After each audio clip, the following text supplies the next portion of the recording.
Hey guys, so today we're going to be talking about the MCBLING aesthetic. You might think the MCBLING is just Y2K, but it's its own defined subculture and deserves to be seen as that way, which is what we're going to be analysing today. MCBLING is, well, you guessed it, all about bling. The trendsetters were covered from head to toe in bedazzled tops, mini skirts, jeans and accessories covered in rhinestones. MCBLING is full of big, bright colours, especially pink and sparkly. It was usually very casual as well, so that meant tracksuits and graphic tees on the red carpet. Where it started and how it came from. MCBLING started back in the early 2000s, where hip-hop and rap music were becoming increasingly popular in America, because lots of these artists came from poor backgrounds.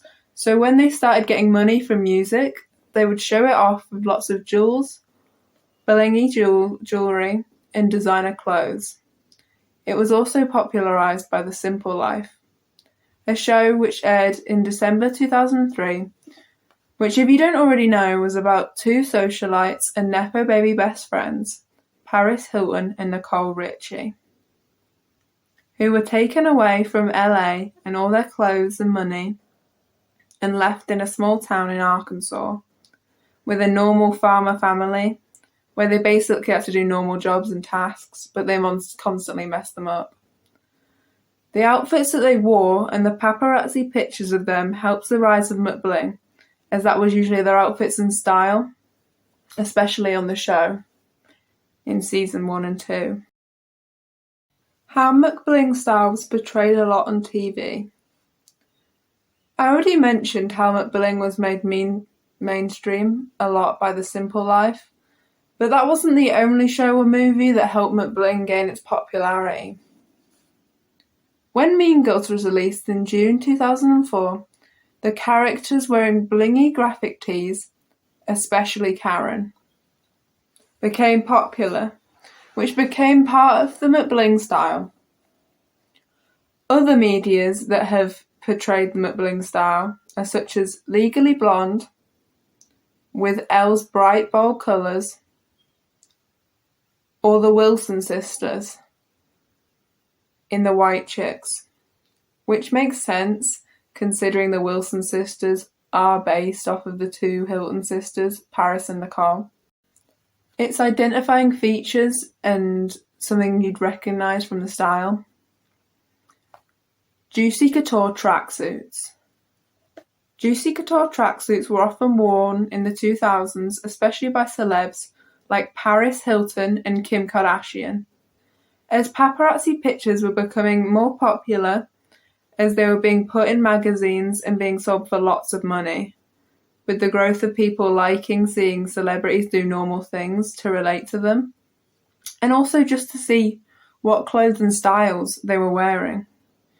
Juicy Couture saw this and took the opportunity to send all the celebrities at the time Juicy Couture tracksuits, which worked amazingly, and suddenly everyone was wearing them in paparazzi shots, making all normal people, especially teens, want them as well. Rhinestone-encrusted low-rise jeans.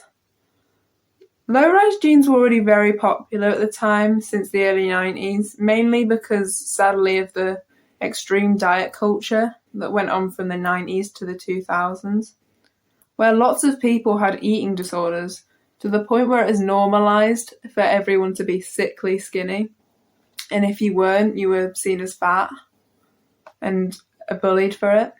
Low-rise jeans with rhinestones encrusted on them, usually on the back pockets, or sometimes just dotted all over, or shaped with like hearts or crosses or that kind of thing.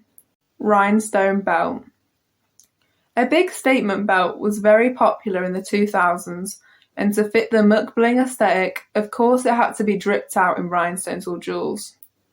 They were very blingy and flashy, coated in diamonds, but isn't that just really MCBLING summed up? Quite often there were Western style kind of cowboy belt as well with the big buckle, and sometimes they also had decals in them like cross and bones for pirates or hearts. Trucker hats. Trucker hats have been worn by, you guessed it, American truckers, but also since farmers since as early as the 1960s. But they were made popular in celeb and teen culture in MCBLING in the early 2000s when Von Dutch made a line of trucker hats with patterns like leopard or pink. These cost anywhere from $40 to $125. They were often seen worn by A-list celebrities like Jay-Z and Britney Spears. How the style ended and slowed down. The MCBLING era ended around late 2008 when the Great Recession started and quiet luxury started becoming more popular, which stayed around through the 2010s, where you didn't see many designer labels and everyone was quite plain and patterned. As the people that were still rich didn't think it was appropriate to go around flashing their designer brands and diamonds, which was what really started the MCBLING in the aesthetic at the start, so it was really difficult to keep the style alive after that. In recent years, in social media platforms, especially TikTok, MCBLING has become more popular again and sort of made a comeback, along with Y2K, which people keep mistaking the two styles for each other. But hopefully after this video, you won't again. Thank you for watching, like and subscribe. I hope you learned something. Love ya.